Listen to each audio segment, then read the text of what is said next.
দেশজুড়ে চলমান operation devil হান্টের আওতায় গাজীপুর জেলার ৫টি থানায় ৪০ জন ও মহানগরের ৮টি থানায় ৪২ জন সহ মোট ৮২ জন আওয়ামী লীগ নেতাকর্মীকে আটক করেছে যৌথ বাহিনী। শনিবার ৮ জানুয়ারি রাতভর অভিযান চালিয়ে তাদের আটক করে গাজীপুর জেলা ও মহানগর police. Gazipur metropolitan police, Bangladesh সেনাবাহিনী, র্যাব সহ অন্যান্য আইনশৃঙ্খলা রক্ষাকারী বাহিনী শনিবার রাতভর এই অপারেশন পরিচালনা করেন।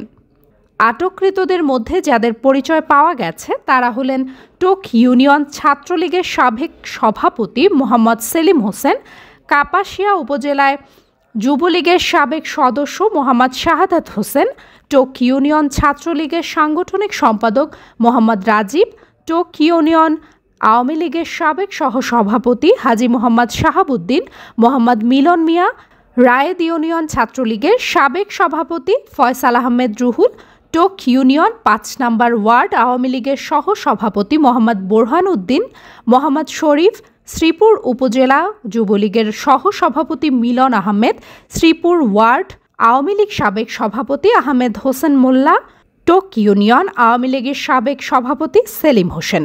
রোববার ৯ ফেব্রুয়ারি সকালে গাজীপুর জেলার police super doctor Chowdhury Mohammad Jaber Sadek জানান, জেলার বিভিন্ন থানা এলাকায় এখনও অভিযান চলমান রয়েছে। গতকাল থেকে শুরু হওয়া অপারেশনে সকাল ৯টা পর্যন্ত গাজীপুর জেলার ৫টি থানায় ৪০ জন এবং মহানগরের ৮টি থানায় ৪২ জনকে আটক করা হয়েছে। আটককৃতরা ফ্যাসিস্ট আওয়ামী লীগ সরকারের লোকজন।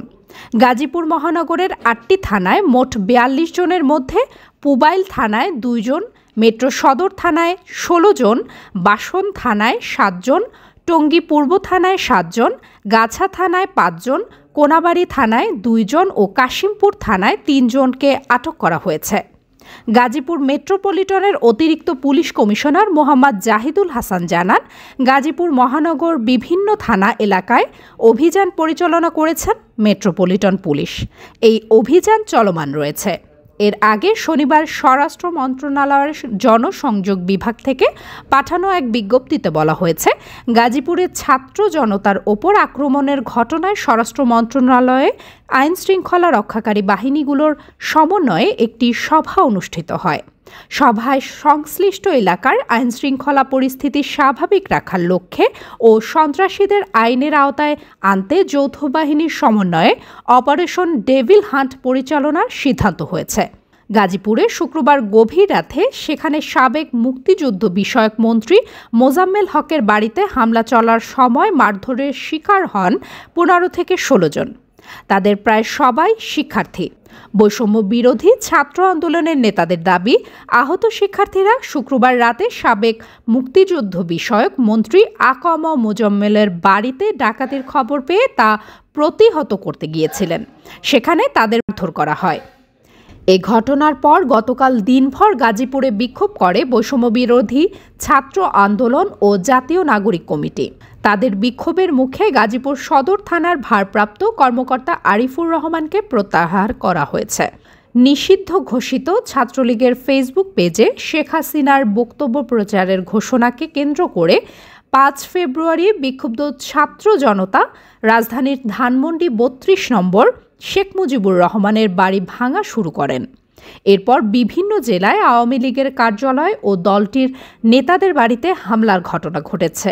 এ হামলার প্রতিবাদে শুক্রবার দিবাগত রাত ১:৩০টার দিকে শহীদ তাজউদ্দিন আহমেদ মেডিকেল কলেজ হাসপাতালের সামনে বিক্ষোভ মিছিল করেছেন বৈষম্য বিরোধী ছাত্র আন্দোলনের নেতাকর্মীরা। এ সময় বৈষম্য বিরোধী ছাত্র আন্দোলনের গাজীপুরের নেতা মোহাম্মদ আবদুল্লাহ বলেন, শুক্রবার রাতে আমাদের কাছে খবর আসে ধীরাশ্রম এলাকায় সাবেক মন্ত্রীর বাড়িতে হামলা ও লুটপাট হয়েছে। এটি শোনার পর প্রতিহত করতে আমাদের শিক্ষার্থীরা রওনা হন। দ্রুত ১৫ থেকে ১৬ জন ঘটনাস্থলে চলে যান। সেখানে গিয়ে দেখা যায় লুটপাট হচ্ছে। এতে বাধা দিলে পেছন থেকে হুট করে কয়েকজন মানুষ জড়ো হয়ে যায়। অন্য শিক্ষার্থীরা আসার আগেই ওই ১৫ জনকে ছাদে নিয়ে বেধড়ক ও জখম করা হয়। পরে অন্যান্য শিক্ষার্থী ঘটনাস্থলে গেলে তাদেরকেও পেটানো হয়। মতবাদ নিউজ ডেস্ক, বরিশাল।